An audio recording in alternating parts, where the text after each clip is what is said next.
परमाणु मॉडल के अनुसार प्रोटॉन जो होगा नाभिक में होगा। प्रोटॉन कहाँ होगा? और इलेक्ट्रॉन उसके चारों ओर चक्कर लगाएगा। इलेक्ट्रॉन उसके चारों ओर क्या करेगा? वैसा एरिया जहां इलेक्ट्रॉन मिलने की संभावना ज्यादा हो और जिस पथ के चारों ओर इलेक्ट्रॉन चक्कर लगा रहा है उसे ही बोर महोदय ने कक्षा कहा। क्या कहा? तो सबसे पहले कक्षा या ऑर्बिट को समझेंगे। ऑर्बिट क्या होता है उसको समझेंगे। तो हम बोलेंगे कक्षा या ऑर्बिट वह स्थान होता है जिसके चारों ओर इलेक्ट्रॉन, नाभिक के चारों ओर इलेक्ट्रॉन क्या करते हैं? चक्कर लगाते हैं। क्या करते हैं? तो बोल देगा कोई ऑर्बिट क्या है? तो बोलेंगे इलेक्ट्रॉन नाभिक के चारों ओर जिस पथ पर चक्कर लगाता है उसी पथ को क्या कहा जाता है? ऑर्बिट। उसी पथ को क्या कहा जाता है? ऑर्बिट कहा जाता है। और एक किसी भी ऑर्बिट में मैक्सिमम इलेक्ट्रॉन जो हो सकता है वह कितना होता है? 2n²। और ऑर्बिट को अंग्रेजी के capital K L M N O ... 5 कक्षा तक अभी डिफाइन है। इसका मतलब यह पहला कक्षा, दूसरा, तीसरा, चौथा, पांचवा। डायरेक्ट सवाल यहां से भी आता है कि पहला कक्षा को अंग्रेजी के किससे सूचित करते हैं? तो K से। दूसरा को, तीसरा को, चौथा को, पांचवा को। यह जो लिखे हैं यह m का मान लिखे हैं। इस पता से चलेगा कि पहला कक्षा में मैक्सिमम कितना इलेक्ट्रॉन होगा। फार्मूला लगा देंगे 2n²।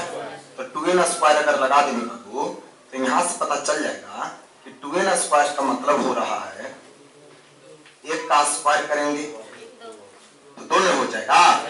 स्क्वायर करके 2 से गुना कर देना है। 2 का स्क्वायर 4, 2 × 8, 3 का स्क्वायर 9, 9 × 2 = 18, 4 का स्क्वायर 16, 16 × 2 = 5 का स्क्वायर 25, 25 × 2 = 25 × 2 = 25 × 2 = 50। इस प्रकार मैक्सिमम इलेक्ट्रॉन के बारे में हम लोग पढ़ चुके। अगला हम लोग पढ़ेंगे कि कक्षा के आउटर ऑर्बिट में बाह्यतम कक्षा हम उसे कहेंगे आउटर ऑर्बिट को। तो बाह्यतम कक्षा में मैंने बताया था कि मैक्सिमम कितना इलेक्ट्रॉन हो सकता है? मैक्सिमम का इलेक्ट्रॉन हो सकता है किसी भी बाह्यतम कक्षा में ज्यादा से ज्यादा कितना इलेक्ट्रॉन हो सकता है? 8 इलेक्ट्रॉन हो सकता है। उसके अलावे मैंने बोला था कल की क्लासेस में कि जो कक्षा नाभिक के नजदीक रहेगा, ध्यान देना है, उसका ऊर्जा कम होगा और जो नाभिक से दूर रहेगा उसका ऊर्जा ज्यादा होगा। नहीं तो हम बोलेंगे एनर्जी लेवल के अनुसार अगर एनर्जी लेवल का बात किया जाए, एनर्जी की बात किया जाए तो सबसे कम K का होगा, फिर L का होगा, फिर M का, फिर N का, फिर किसका होगा? एनर्जी लेवल अगर बोला जाए तो जनरली पहला कक्षा का कम। क्यों? क्योंकि किसी भी कक्षा का एनर्जी का जो मान होता है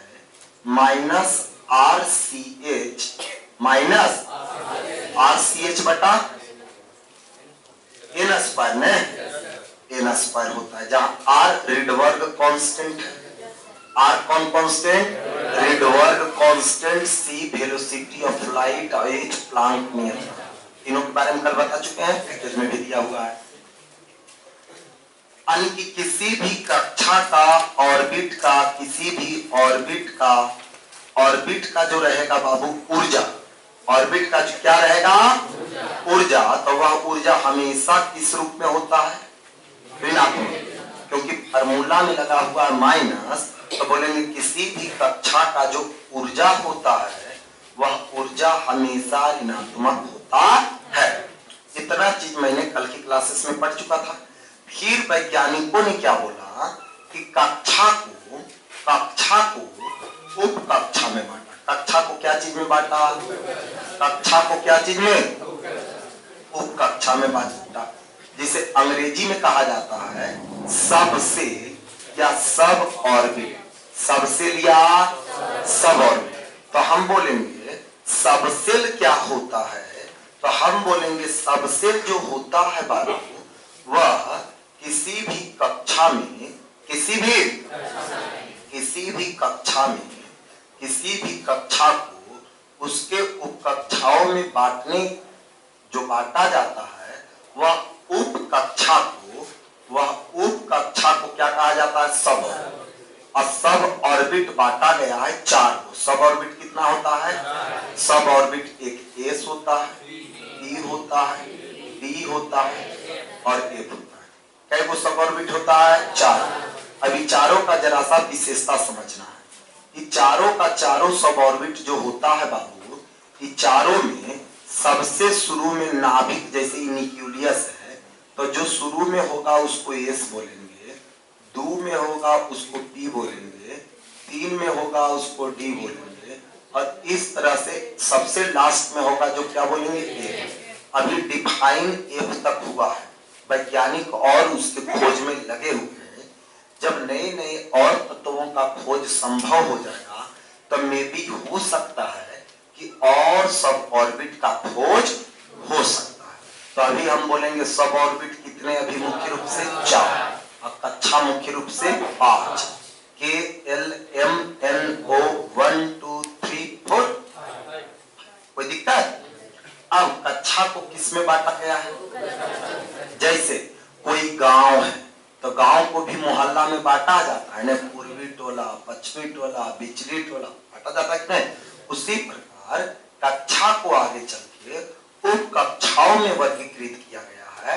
अब उप कक्षा कौन कौन, S, D, D, F. S शब्द जो आया है इस शार्प से लिया गया। कहां से लिया गया है, तो एस का मतलब शार्प। पी का मतलब जो शब्द आया है यह प्रिंसिपल से लिया गया। कहां से, प्रिंसिपल से लिया गया है, प्रिंसिपल से लिया गया है। डी जो शब्द लिया गया है वह डिफ्यूज से लिया गया है। किससे लिया गया है, और एफ जो शब्द लिया गया है वो फंडामेंटल से लिया गया। कहां से लिया गया, फंडामेंटल से लिया गया। तो हम बोलेंगे एस किससे लिया गया, शार्प। एस किससे लिया गया, शार्प। एस में बोला गया महत्तम इलेक्ट्रॉन जो होगा 2। कैसे 2 आया, तो एजीमुथल क्वांटम नंबर में पढ़ेंगे फॉर्मूला। 2 होता है। पी में कई गो होता है, 6। पी में कई गो होता है, 6। डी में कई गो होता है, 10। एफ में कई गो होता है, 6। अब आगे चल के वैज्ञानिकों ने डिफाइन किया कि अरे भैया के में खाली 2 इलेक्ट्रॉन है, तो के में खाली एस वाला होगा, क्योंकि एस में कई गो होता है। एल में बोला कई गो, तो एल में 8 गो, तो इसमें एस भी होगा और पी भी। तभी न 2 इसमें होगा और 6 इसमें होगा, तो 6 2 मिलके कई हो जाएगा। अब बोला इसमें 3 गो होगा, एस में 2 गो होगा, पी में होगा 6 गो और डी में होगा कई गो, 10 गो। तो जोड़िए 10 6 16 2 18। इसी प्रकार के इसमें और बढ़ते चला जाता है। अब बाउ रूल के अनुसार हम काउंट करेंगे तो आ जाएगा। तो इस प्रकार से हम लोग देखे क्या बाबू कि एस में मैक्सिमम 2 गो, पी में 6 गो, डी में 10 गो, एफ में और ई वाला फार्मूला रट जाना है 2n² वाला। किसी भी कक्षा में कहे गो 2 8 18 32 50, मतलब जयमा कक्षा कहेगा ना बाबू, उसका स्क्वायर कर देना। क्या कर देना है, और उसमें कैसे गुना, बोले चौथा कक्षा तो 4 चौक 16 दुना, तीसरा कक्षा द्वितीया 9 दुना। लेकिन जब कक्षा नहीं कहते उप कक्षा कहेगा, क्या कहेगा, क्या कहेगा, तो डायरेक्ट पूछेगा एस में कई गो 2, पी में कई गो 6, डी में कई गो, एफ में कई गो। अब आगे बोला गया कि एस का जो आकार होगा वह स्फेरिकल होगा। स्फेरिकल का मतलब गोलीय होगा। पी का आकार जो होगा डंबल होगा, डमरू के जैसा। और डी का जो होगा या डबल डंबल होगा, और एक का जो होगा या कॉम्प्लेक्स डंबल या बटरफ्लाई होगा। क्या होगा? तो उसको बोला गया बटर तितली हो, बटरफ्लाई के जैसा, या कॉम्प्लेक्स डंबल। कौन डंबल? Complex dumbbell. उसको बोला गया डबल डंबल, डबल, और उसको बोला गया डंबल, और उसको बोला गया स्फेरिकल। तो इस प्रकार से इतना चीज समझ में आया कि उप कक्षा को कई भागों में बांटा गया। जनरली जी भी है, लेकिन जी को डिफाइन माना नहीं गया। तो हम बोलेंगे एस जो आया है शार्प से, पी आया है प्रिंसिपल से, बी आया है डिफ्यूज से, और एफ आया है फंडामेंटल से। एफ क्या चीज से आया है? हम बोलेंगे बताओ मैक्सिमम कितना होगा? तो 2 गो, 6 गो, 10 गो, 14 गो। आई बात समझ में? अब आगे आइए, कैसे 32 आया होगा? तो एस में 2 हो गया, पी में 6 हो गया, डी में 10 हो गया, 18, 18 में 14 जोड़ दीजिए तो देखो 32 ने आ गया। तो हम बोलेंगे पहला कक्षा में केवल एस होता है, पहला कक्षा में एस होता है, दूसरा कक्षा में एस और पी दोनों होता है, तीसरा कक्षा में एस पी डी होता है, और चौथा कक्षा में एस पी डी एफ भी होता है। आई बात समझ में? तो कक्षा अगर ए गो रहेगा तो उसमें केवल क्या रहेगा? एस। लेकिन कक्षा अगर दूसरा कक्षा की बात करेगा तो उसमें एस और पी दोनों ने होगा। तीसरा कक्षा का बात करेगा, अब बोला गया कि अरे बाबू कि अब अगला बोला गया अब इस सब ऑर्बिट से बना ऑर्बिटल। क्या बना? ऑर्बिटल। अब ऑर्बिटल क्या है? ऑर्बिटल ध्यान देना है। तो बोलेंगे ऑर्बिट से क्या बना? सब ऑर्बिट। सब ऑर्बिट से क्या बना? ऑर्बिटल। अब बोला गया ने कि सब ऑर्बिटल को बोला गया ने, आगे होम सवाल बताता है कि जब 2 इलेक्ट्रॉन है ने तो 2 इलेक्ट्रॉन को एक बॉक्स में रखा जाएगा और एक ही एनर्जी लेवल होगा। एनर्जी लेवल कैगो होगा? एक। कैगो होगा? और उस बॉक्स में एक इलेक्ट्रॉन का स्पिन ऊपर होगा और एक इलेक्ट्रॉन का। अब बोला गया लेकिन 6 इलेक्ट्रॉन को रखने के लिए, जैसा मकान मालिक बोला न हो, एक रूम में 2 पार्टनर रह सकते हैं, 2 से ज्यादा रहे ना। अब 6 लड़का गाँव वाला आ गया तो कई रूम चाहिए? 3 गो चाहिए न? 3 गो चाहिए न? तो बताओ पी में कई इलेक्ट्रॉन आ गया? तो बोला गया पी जो है 3 ऑर्बिटल में टूट जाता है। पी कई ऑर्बिटल में टूट जाता है? एक को बोला गया P X, P Y, P Z. तो हम बोलेंगे कि पी को कितने ऑर्बिटल में तोड़ा गया? 3 गो। कौन कौन में तोड़ा गया? P X, P Y, P Z. उसी को बोला गया डीजेनरेट ऑर्बिटल। क्या बोला गया? डी जे ने रे डीजेनरेट, डीजेनरेट ऑर्बिटल। ऑर्बिटल तो बोलेंगे डीजेनरेट ऑर्बिटल वैसा ऑर्बिटल होता है जो एनर्जी में समान हो। एनर्जी क्या हो? एनर्जी उसका इक्वल हो, इक्वल एनर्जी हो। उसका साइज जो हो, साइज में इक्वल हो, वो वॉल्यूम में इक्वल हो, यानी समान सभी रूप से। अगर वैसा ऑर्बिटल जिसका ऊर्जा समान हो, जिसका आकार समान हो, जिसका वॉल्यूम समान हो, नाभिक से दूरी समान हो, सब कुछ आइडेंटिकली हो। सब कुछ क्या हो? सब कुछ क्या हो? तो आइडेंटिकली का मतलब समझ रहे हैं? एकदम एक दूसरे का जीरोक्स हो जाए, वैसे ऑर्बिटल को क्या बोला गया? Degenerate orbital. क्या बोला गया? तो बताओ पी का डीजेनरेट ऑर्बिटल कैगो हो जाएगा? 3 गो। लेकिन बताओ बाबू डी का कैगो होगा? हो डी का कैगो होगा? क्योंकि 10 लड़का आएगा और 10 लड़का आएगा तो एक रूम में तो 2 गो रहना है। तो 10 गो के सेटिंग होने के लिए यहाँ पर कैगो होगा? 1 2 3 4 5। तो बताओ कि एफ में कै गो है? तो 7 गो ने होगा। तो अब यहां से हमको समझ में आ गया कि एफवा में जो होगा ने कि कै को होगा 1 2 3 4 5 6 और 7। तो इस प्रकार से देखो फिर से कक्षा को अंग्रेजी के कॉल लेटर के से क्यों किए, क्योंकि कैमर्स नाम के नहीं, इनका दोस्त था बोर का, इनका दोस्त था बोर का, तो बोर ने अपने दोस्त के नाम पर कक्षा का नामकरण कहां से स्टार्ट किया, के से, जिसका नाम क्या था, कैमर। तो KLMNO। फिर बोले मैंने कक्षा को क्या चीज में बांटा बाबू, उप कक्षा कौन कौन है, SED। इसमें मैंने बताया पहला में केवल क्या होगा एस, दूसरा में क्या होगा एस और ई दोनों, तभी नहीं आठूंगा। तीसरा में SED, चौथा में SEDA, करो ना।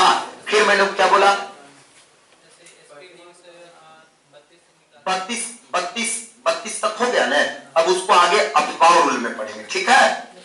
तो यहां पर देखिए मैंने सब ऑर्बिट को क्या चीज में बांटा, सब ऑर्बिट को क्या चीज में बांटा, ऑर्बिटल में बांटा गया। बोला गया एस में कै ऑर्बिटल होगा, एगो, क्योंकि इलेक्ट्रॉनमा कैगो है, दो को।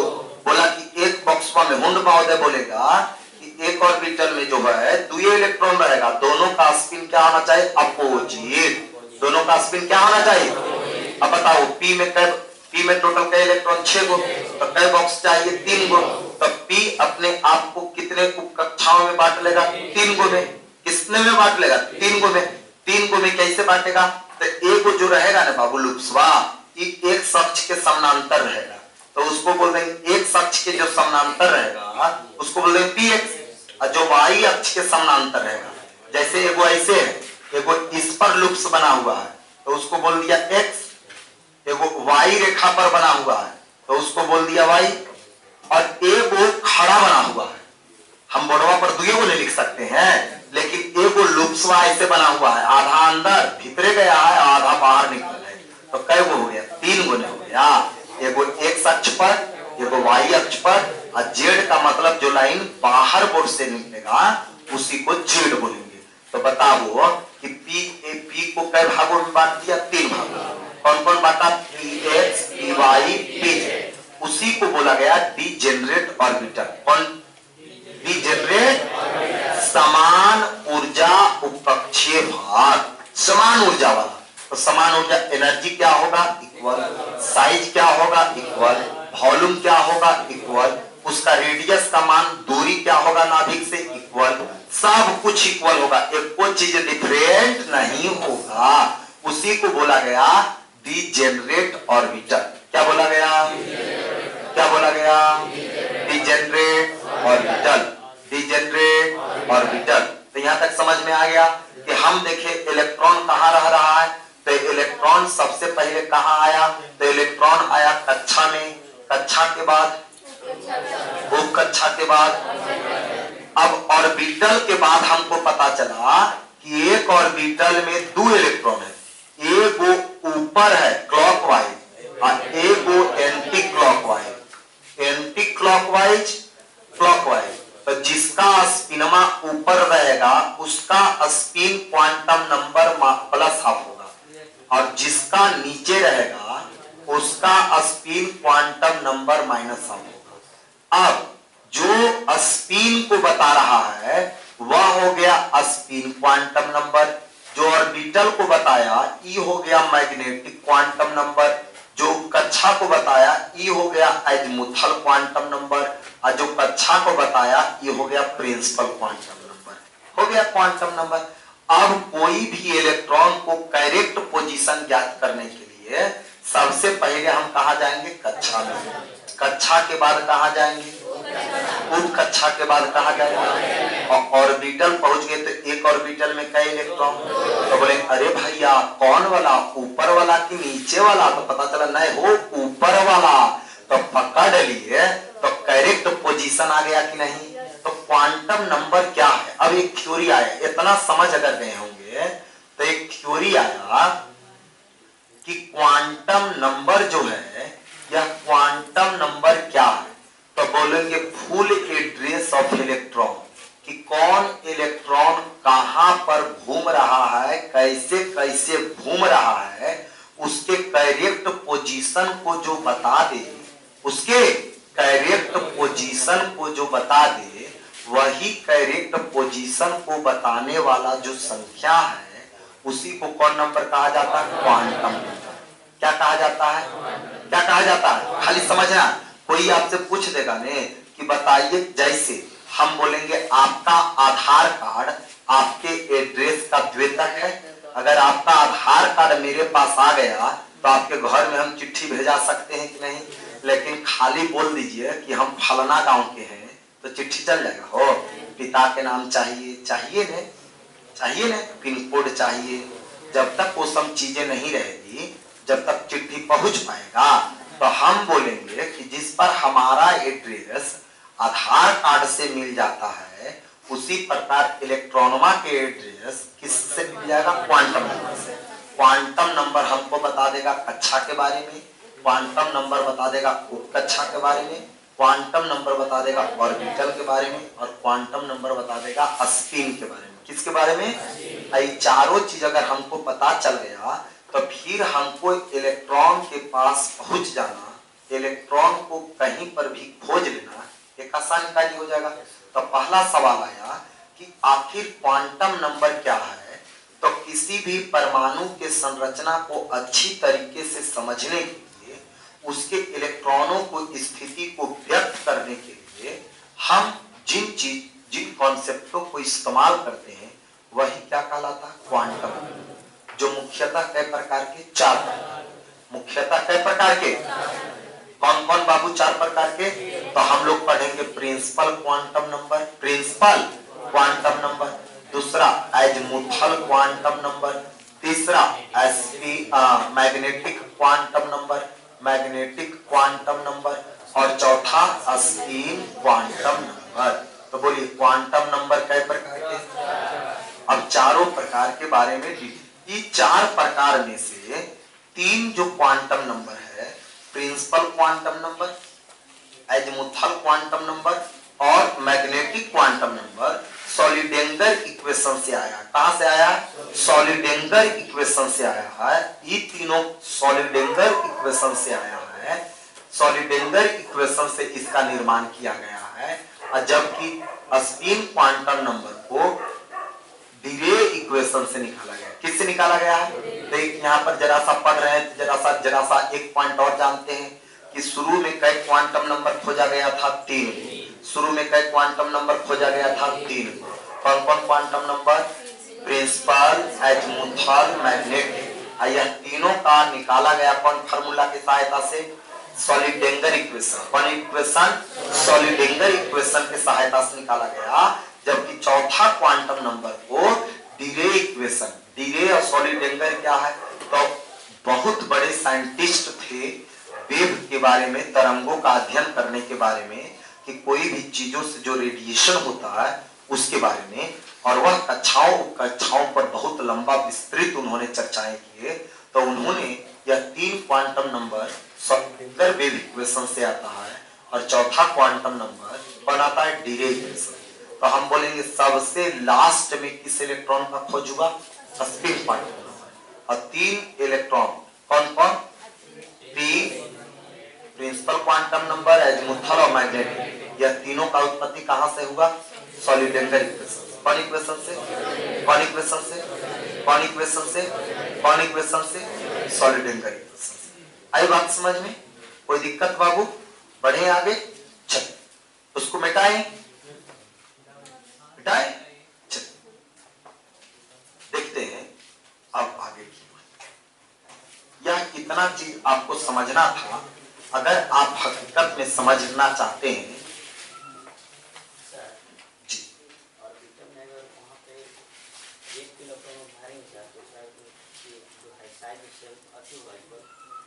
बाबू इलेक्ट्रॉन अब आपके पास 3 गो रहेगा तब न भरिएगा। होम्स रूल बताएगा कैसे भरेंगे। बैठ जाइए, पढ़ेंगे। अभी केवल समझना है 3 गो होता है, उसमें इलेक्ट्रॉन कैसे कैसे जाएगा उसके लिए कौन रूल आया? होम्स रूल। आगे हम लोग पढ़ेंगे होम्स रूल के बारे में, आगे पढ़ेंगे। चलो देखो सभी स्टूडेंट ध्यान देंगे। अब हम लोग पढ़ रहे हैं क्वांटम नंबर। तो मैंने बोला कि क्वांटम नंबर जो होता है चक्रण संख्या जो होता है 4 प्रकार का। कई प्रकार के? पहला प्रिंसिपल क्वांटम नंबर, दूसरा एजमुथल क्वांटम नंबर, तीसरा मैग्नेटिक क्वांटम नंबर। केवल बोर्ड पर देखना है, पैकेज में सब लिखा हुआ है स्पिन क्वांटम नंबर। सभी स्टूडेंट कुछ विशेष कर भी लिखना है, जो पैकेज में नहीं लिखा हुआ उसको भी समझ ले जाना। सबसे पहला यह पॉइंट जो पैकेज में आपको नहीं लिखा हुआ है, यह तीनों सॉलिडेंगर इक्वेशन से आया है। यह तीनों किससे आया है? तो पहला सवाल कि 3 क्वांटम नंबर सॉलिडेंगर इक्वेशन से आया है, जबकि चौथा क्वांटम नंबर डिरे इक्वेशन से आया। किससे आया है? डिरे इक्वेशन से आया। तो हम बोलेंगे कि चारों क्वांटम नंबर में 3 क्वांटम नंबर सबसे पहले आया। कौन कौन क्वांटम नंबर आया? Principal, azimuthal, magnetic. खोज इसी हुआ, सबसे पहले खोज हुआ प्रिंसिपल का तो 1 नंबर में रख दिए, फिर खोज हुआ एजीमुथल का तो 2 नंबर में रख दिए, फिर खोज हुआ मैग्नेटिक का तो 3 नंबर में रख दिए, और सबसे लास्ट में खोज किसका हुआ? स्पिन का, उसको कैमा नंबर में रख दिया। तो बोलेंगे ऊपर वाला तीनों का तीनों जो आया है यह डिफाइन कहां से किया गया? सॉलिडेंगर से। कहां से किया गया है? कहां से किया गया है? सॉलिडेंगर से किया गया। यहाँ तक नहीं को कोई दिक्कत? अब देखिए हमको इसमें 4 पॉइंट पढ़ना है बारी बारी से। अब पहला में हमको मात्र 4 पॉइंट पढ़ना है, प्रिंसिपल क्वांटम नंबर। सबसे पहला पॉइंट पढ़ना है कि यह क्वांटम नंबर किसी भी परमाणु की ऑर्बिट को प्रदर्शित करता है। किसको प्रदर्शित करता है? ऑर्बिट या सेल को बताता है। किसको बताता है? ऑर्बिट या सेल या कक्षा को बताता है। और इसीलिए इस प्रिंसिपल क्वांटम नंबर को स्मॉल n से सूचित किया जाता है। किससे सूचित किया जाता है? तो हम बोलेंगे प्रिंसिपल क्वांटम नंबर परमाणु के किस भाग को प्रदर्शित करता है? तो बोलेंगे ऑर्बिट। और ऑर्बिट को क्या चीज से प्रदर्शित किया जाता है? स्मॉल। जहां पर स्मॉल n का मान 1 से स्टार्ट होता है। 1, 2, 3, 4, 5। कोई दिक्कत बाबू? तो इस प्रकार से और नया तत्व का खोज होगा तो और उसकी संख्या बढ़ेगी। तो पहला question clear, principal quantum number represented of denoted of orbit of atom. किसी भी परमाणु के कक्षा को किस क्वांटम संख्या से प्रदर्शित किया जाता है? बताओ किससे किया जाता है? और हम लोग पढ़ चुके हैं कि कक्षा में, यानी कि कक्षा में हम लोग क्या पढ़े कि कक्षा में मैक्सिमम जो इलेक्ट्रॉन होता है, मैक्सिमम जो इलेक्ट्रॉन होगा वह कितना होगा? क्या होगा? 2n। इसका मतलब कि अगर कक्षा 1 रहेगा, कक्षा 1 मतलब प्रिंसिपल क्वांटम नंबर, तो बोलेगा अगर प्रिंसिपल क्वांटम नंबर का मान 3 है तो उसमें मैक्सिमम इलेक्ट्रॉन, तो 3 तिया के 9 और 9 दूना के 18। आई बात समझ में? डायरेक्ट कक्षा का मान नहीं देके मान किसका दे देगा? प्रिंसिपल क्वांटम नंबर का। तो बोले प्रिंसिपल क्वांटम नंबर है क्या? अच्छे ने वो, अच्छे ने वो। तो अगर n का मान देगा तो मैक्सिमम इलेक्ट्रॉन निकाल लेंगे कि नहीं? तीसरा थ्योरी पढ़ना है कि अगर प्रिंसिपल क्वांटम नंबर का मान अधिक होगा तो वह नाभिक से दूर होगा, क्योंकि n का मान अगर ज्यादा होगा तो n का मान अगर ज्यादा होगा तो कक्षा नाभिक से क्या जाएगा? दूर जाएगा। जाएगा कि नहीं? तो हम बोलेंगे कि Rn का मतलब अगर प्रिंसिपल क्वांटम नंबर का मान जितना दिया रहेगा उसको अगर हम पुट करेंगे तो उसका फार्मूला हो जाएगा 0.53। कितना बाबू? 0.53 n स्क्वायर बटा जेड एंगस्ट्रॉम। n स्क्वायर बटा जेड एंगस्ट्रॉम। एक एंगस्ट्रॉम में हम लोग जानते हैं कि एक एंगस्ट्रॉम का जो मान होता है 10 के पावर माइनस 10 मीटर के क्या होता है? बराबर। अगला थ्योरी में बोला गया कि जो प्रिंसिपल क्वांटम नंबर का अगर मान 1 2 3 4 5 दे दिया किसी भी एटम के लिए, तो उस एटम के लिए n का मान पुट कर देंगे। और जिस तत्व का पूछेगा ने कि जेड क्या है, तो जेड एटॉमिक, पढ़ चुके हम लोग पहला क्लास में कि जेड एटॉमिक नंबर होता है। जेड क्या होता है? तो किसी भी तत्व का अगर हमको कक्षा का मान दिया जाएगा कि उसका पहला कक्षा नाभिक से कितना दूर है, तीसरा कक्षा नाभिक से कितना दूर है, तो यह वाला फार्मूला लगा देंगे। यह फार्मूला n जो आया ऊपर में नहीं आया, तो हम पढ़ेंगे कि अगर n का मान अगर ज्यादा दिया हुआ है, ज्यादा n ज्यादा होगा, n ज्यादा होगा तो नाभिक से दूरी, किससे दूरी? नाभिक, न्यूक्लियस, नाभिक से दूरी कक्षा का अधिक होगा। नाभिक से दूरी कक्षा का क्या होगा? नाभिक से दूरी कक्षा का क्या होगा? अधिक होगा। तो ऐसा थ्योरी आ गया प्रिंसिपल क्वांटम नंबर। तीनों पॉइंट समझ में आया? तो बोल देगा प्रिंसिपल क्वांटम के अनुसार किसी भी कक्षा का रेडियस जो होता है, किसी भी कक्षा का नाभिक से जो दूरी होगा, वो नाभिक से दूरी किसके बराबर होगा? तो किसके बराबर होगा? तो Rn बराबर क्या होगा फॉर्मूला बाबू? 0.53 इंटू n स्क्वायर बटा जेड, n स्क्वायर बटा। अब अगला आया कि अब बताइए कि जैसे जैसे नाभिक से दूर जाएंगे, तो जैसे जैसे उसका ऊर्जा का मान भी बढ़ेगा। किसका मान बढ़ेगा? तो किसी भी कक्षा का, चाहे पहला कक्षा का ऊर्जा हो, चाहे दूसरा कक्षा का ऊर्जा हो, चाहे तीसरा कक्षा का ऊर्जा हो, वह ऊर्जा का मान कितना होगा? तो फार्मूला दिया गया इसमें -13.6 इंटू जेड बटा एन, जेड बटा एन का whole square into electron volt. Electron यहाँ पर एंगस्ट्रम में दिया गया, यहाँ पर मान क्या चीज में दिया गया? इलेक्ट्रॉन वोल्ट में। जहां पर जेड क्या है, तो यहाँ पर भी जेड क्या होगा? एटॉमिक। एटॉमिक एन क्या होगा? तो प्रिंसिपल क्वांटम नंबर। एन क्या होगा? Principal quantum number. तो प्रिंसिपल क्वांटम नंबर में यह 4 पॉइंट हमेशा आपको याद रखने वाला है। चारों का चारों पॉइंट एकदम बहुत ही ज्यादा इंपॉर्टेंट है। तो पहला पॉइंट कि उसे सूचित क्या चीज से करेंगे? स्मॉल n से। यह प्रदर्शित किसको करेगा? कक्षा ऑर्बिट सेल को, जहां पर n बराबर 1 2 3 4 5।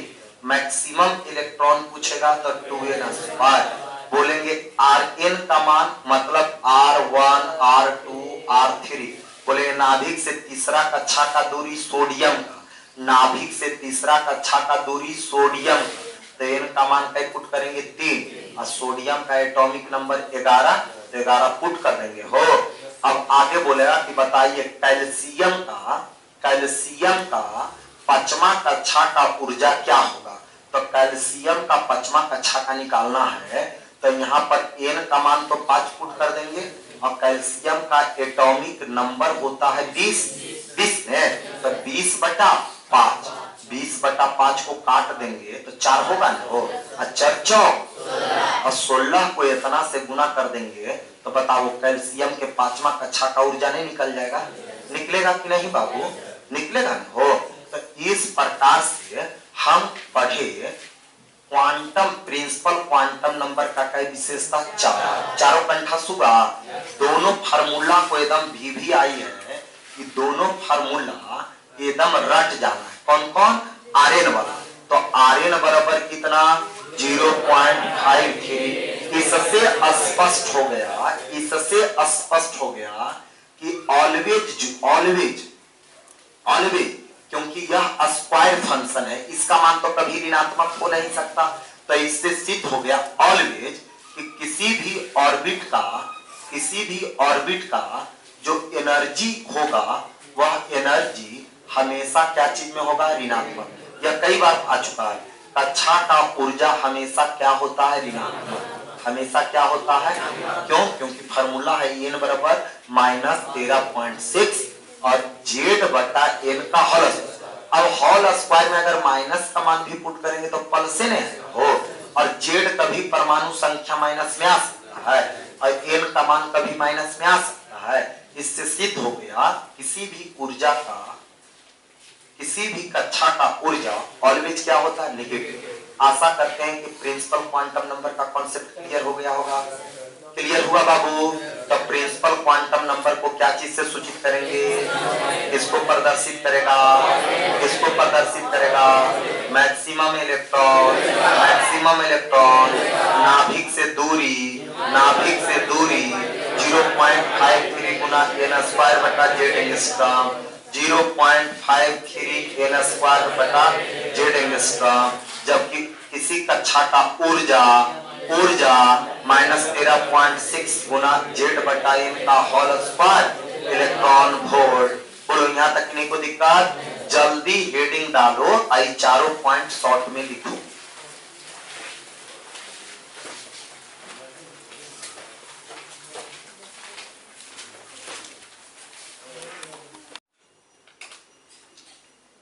या 1 जूल का जो मान होता है,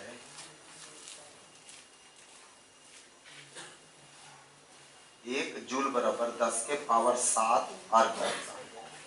नहीं देखो ना बाबू, अर्ग के जगह हम जूल पुट करेंगे तो 12 में 5 से क्या कर देंगे, गुना, तो 12 और 5, 12 और 7 क्या हो जाएगा, नहीं हो जाएगा।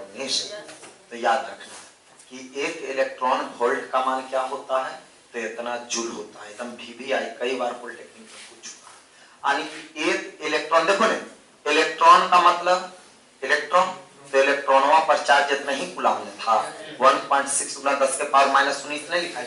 तो एक इलेक्ट्रॉन पर जितना कूलम चार्ज होता है उसी को इलेक्ट्रॉन वोल्ट से प्रदर्शित किया जाता है।